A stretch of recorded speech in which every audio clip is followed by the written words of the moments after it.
Hello learners, welcome to another session of GK GS revision. Already हम इस series में 300 plus questions कर चुके हैं एंड अब आप नोटिस करेंगे कि हर शिफ्ट में क्वेश्चंस बहुत ज़्यादा रिपीट होंगे। या तो वो क्वेश्चंस आएंगे जो हमने ऑलरेडी पढ़ रखे हैं या उनसे रिलेटेड टॉपिक्स पर क्वेश्चंस आएंगे।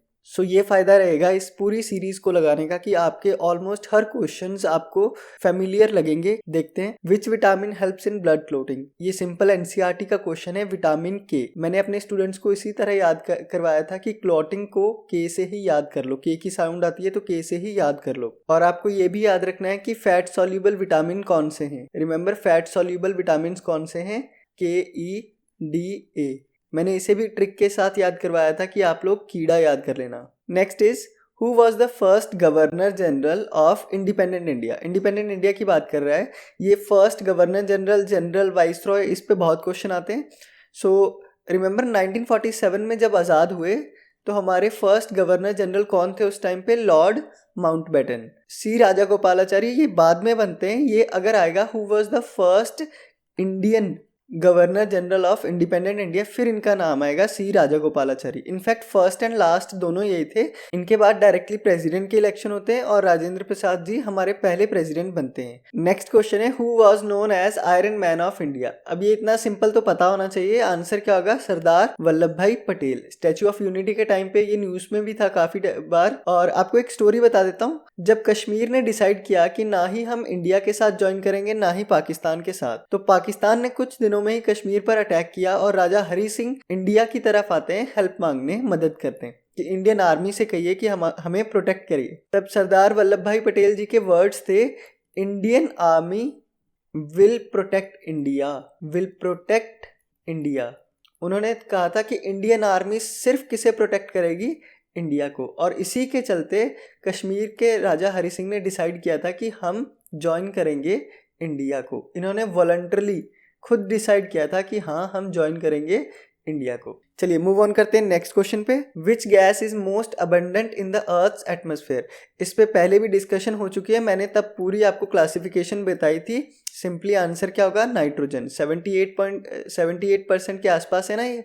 अगला क्वेश्चन देखते हैं। The battle of Plassey was fort in. Again एक रिपीटेड क्वेश्चन, तब भी ऐसा ही कुछ क्वेश्चन आया था। इसका आंसर क्या है? 1757। तब मैंने पूरा एक्सप्लेन किया था कि ये सिराज वर्सेस रॉबर्ट क्लाइव। आप मुझे बताइए कि इस बैटल में ट्रेटर कौन था? सिराज को धोखा किसने दिया था और कौन बना था नेक्स्ट नवाब ऑफ बंगाल? इस क्वेश्चन का आंसर आप मुझे कमेंट्स में बताना। Next question is, what is the chemical symbol of gold. ये गोल्ड और सिल्वर का केमिकल सिंबल बहुत पूछा जाता है। गोल्ड का केमिकल सिंबल है AU और AG किसका है? ये AG सिल्वर का है, गोल्ड का AU। आपको एक और याद रखना है, PB is equal to lead, SN is equal to tin, Hg is equal to mercury. ये कुछ 2-4 बहुत पूछते हैं, इन्हें याद रखना। नेक्स्ट चलते हैं।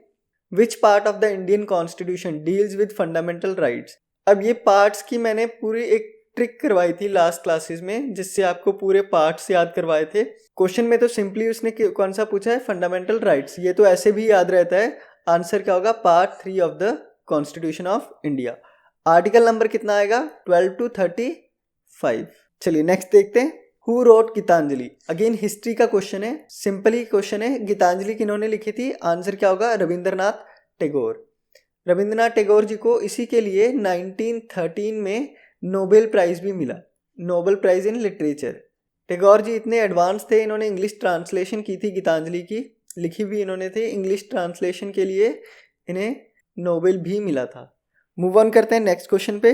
The quit India movement was launched in. अब ये क्वेश्चन रिलेटेड क्वेश्चन था, इससे पहले भी ऐसा ही कुछ क्वेश्चन था जहां मैंने पूरा एक्सप्लेन किया था कब क्विट इंडिया मूवमेंट आई, कहां से आई, कौन सा स्लोगन था। आंसर क्या आएगा? 1942।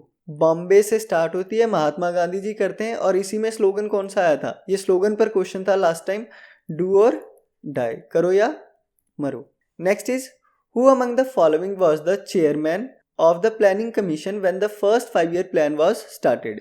असल में अब इस क्वेश्चन की सिर्फ लैंग्वेज को टफ बनाया गया है। अगर मैं इसे सिंप्लीफाई करूं तो देखना, आपको पॉलिटी में मैं पढ़ाता था कि जो नीति आयोग है वो प्लानिंग कमीशन के ही सक्सेसर बॉडी है और नीति आयोग के एक्स ऑफिशियो चेयरमैन होते हैं प्राइम मिनिस्टर। यानी प्लानिंग कमीशन के चेयरमैन भी कौन होते थे? वो भी कौन होते थे? Prime minister. तो जब चेयरमैन होते ही प्राइम मिनिस्टर हैं तो कुछ भी लैंग्वेज आ जाए। जब फर्स्ट 5 ईयर प्लान लॉन्च हुआ था तब हमारे प्राइम मिनिस्टर कौन थे? आंसर क्या हो जाएगा फिर? जवाहरलाल नेहरू। तो सिंपली लैंग्वेज से डरना नहीं है, उसे सिंप्लीफाई करने की कोशिश करनी है। नेक्स्ट क्वेश्चन देखते हैं। इन विच स्टेट इज चलो लोकू फेस्टिवल सेलिब्रेटेड? अब ये फेस्टिवल न्यूज़ में रहता है, इंपॉर्टेंट है और इस साल भी न्यूज़ में था, एक्सपेक्टेड है शायद अब भी पूछ लें। आंसर क्या होगा? अरुणाचल प्रदेश। एक्चुअली अक्टूबर में राइस हार्वेस्ट करते हैं, तो राइस हार्वेस्ट करने के बाद तब ये सेलिब्रेट किया जाता है चलो लोकू। मूव ऑन करते हैं नेक्स्ट क्वेश्चन पे। The filament of the bulb is made extremely thin and long in order to achieve.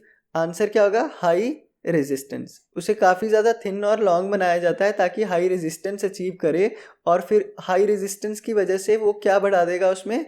Heat, तभी वो ग्लो करता है। Next is the tropical evergreen forest. Tropical evergreen forest are found in which of the following states of India? अब ये question दिमाग से देखिए, forest ज़्यादातर होते कहाँ हैं? ये सिंपल एलिमिनेशन से ही टिक हो जाएगा। गुजरात में ट्रॉपिकल एवरग्रीन फॉरेस्ट है, इतना ज़्यादा भी नहीं है गुजरात में कि एवरग्रीन फॉरेस्ट ही मिलेगा। सदाबहार वन तो है नहीं, ये नहीं होगा। राजस्थान में नहीं होगा। उत्तर प्रदेश में है लेकिन एवरग्रीन नहीं है, तो ये भी नहीं। आंसर क्या होगा? केरला, क्योंकि केरला में मानसून यहाँ से भी रहता है और ऑलमोस्ट सी शोर के पास से तो बारिश रहती है। वेस्टर्न घाट्स भी यहाँ पे लगते हैं, तो केरला आंसर होगा। Next is which of the following parts helps in exchange of gases in plants? Again science NCERT. Answer क्या रहेगा? स्टोमेटा। खैर ये तो सिंपल सा क्वेश्चन था। The Periyar river flows in which of the following Indian states? अब Periyar river मैंने last classes में प्रॉपर एक्सप्लेन की थी जब हम वेस्ट फ्लोइंग रिवर्स पढ़ रहे थे। हमने वेस्ट फ्लोइंग रिवर्स कौन सी पढ़ी थी? नर्मदा, तापी। तभी मैंने आपको बताया था कि साउथ में केरला में एक रिवर है जो बहुत आती है एग्जाम में, जिसका नाम क्या था? पेरियार। तो आंसर क्या होगा? Kerala. Next is which of the following relation represent the correct mathematical form of Ohm's law? Simply उसका फॉर्मूला पूछा हुआ है। ओम्स लॉ क्या कहता है? Voltage is directly proportional to current, और जब इसे हटाते हैं तो क्या आ जाता है? V is equal to I R. Answer क्या हो जाएगा? V is equal to I R. ये सिंपल क्वेश्चंस रहते हैं, उसने कुछ न्यूमेरिकल भी नहीं डाला, सिर्फ एक फार्मूला पूछा हुआ है। Next is the Panchayati Raj system was first implemented in which state of India? जिन्होंने पॉलिटी मुझसे पढ़ी हुई है उन्हें तो पॉलिटी के हर क्वेश्चंस आते होंगे। ये तो सिंपल है। आंसर क्या होगा?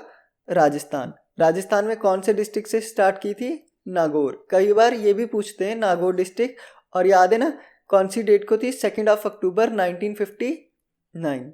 तो ये याद रखना सब कुछ। मूव ऑन करते हैं नेक्स्ट क्वेश्चन पे। The bluish colour of water in deep sea is due to? Again science का क्वेश्चन है और डायरेक्टली लाइन उठा रखी है साइंस एनसीईआरटी से। आंसर क्या होगा? Scattering of light.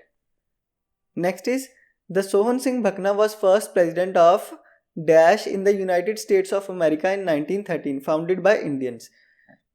तो United States of America history का क्वेश्चन है, हमने पढ़ा भी हुआ है अपनी क्लासेस में। आंसर क्या हो जाएगा? गदर पार्टी। यूएसए में गदर पार्टी वर्क कर रही थी ना। Next is in which year steel authority of India was incorporated?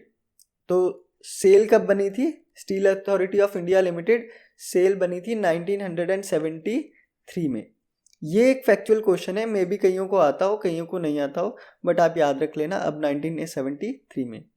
तो आपने नोटिस किया होगा कि काफ़ी क्वेश्चंस अब या तो रिपीट हो रहे हैं या जो हम ऑलरेडी पढ़ चुके हैं उनसे रिलेटेड टॉपिक्स में से ही। सो हमने काफ़ी मेहनत की है, आप बस रिवीजन करते रहें। आई होप ये सब आपको जीएस में काम आएंगे। आज के लिए इतना ही रखते हैं। आज भी हमने 20 क्वेश्चंस ऑलरेडी कवर कर लिए हैं। जो न्यू स्टूडेंट्स हैं उनसे रिक्वेस्ट है कि आप लोग पुराने सभी सेशंस देख लीजिए। अगर आप पुरानी सभी क्लासेस लगाते हैं तो आपको इससे काफ़ी ज़्यादा बेनिफिट होगा। इस वीडियो को लाइक ज़रूर करना और शेयर ज़रूर कर देना फ्रेंड्स के साथ। Thank you.